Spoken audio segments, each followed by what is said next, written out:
Hello বন্ধুরা, আজকে তোমাদের তিনটে নিউজ দেওয়ার রয়েছে। একটা হায়দ্রাবাদ এফসি নিয়ে, একটা এফসি গোয়া নিয়ে এবং আর একটা হচ্ছে ইন্ডিয়ান আন্ডার 17 টিম নিয়ে।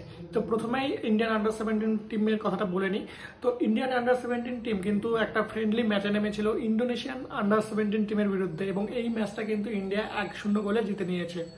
এরপরে দ্বিতীয় আসি এইচএফসি অর্থাৎ হায়দ্রাবাদ এফসির কথায়। হায়দ্রাবাদ এফসি তোমরা জানো, অনেকেই সন্দেহ করছিলেন যে হায়দ্রাবাদ এফসি এবছর আইএসএল এ খেলতে পারবে কিনা, কারণ তাদের অ্যাকচুয়ালি ফিফা ব্যান তো ছিল এবং তাদের ওনার কিন্তু পাওয়া যাচ্ছিল না।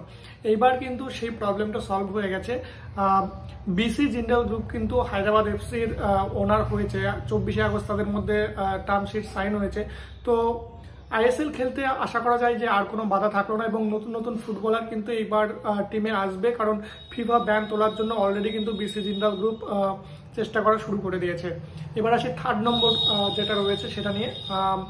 একটা বড় নিউজ, যেটা তোমরা জানো যে গোয়াতে ভাউ সাহেব বান্দকার ট্রফি হচ্ছে এবং যেখানে গতকাল কিন্তু এফসি গোয়া নেমেছিল ব্রিসবেন রোডের এগেনস্টে খেলতে এবং এই ম্যাচটা কিন্তু ব্রিসবেন রোডকে এফসি গোয়া হারিয়ে দিয়েছে।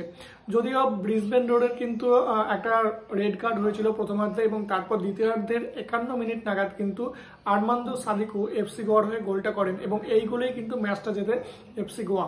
এবং ব্রিসবেন রোডের মতো টিমকে হারানো কিন্তু ভারতীয় ক্লাবের এটা একটা বড় ঘটনা এবং বোঝা যায় যে ভারতীয় দল এবং বিশেষ করে এফসি গোয়া দল এবছর কিন্তু কতটা শক্তিশালী টিম গঠন করেছে এবং তারা আইএসএল জেতার জন্য কতটা কন্টেন্ডার বলা চলে।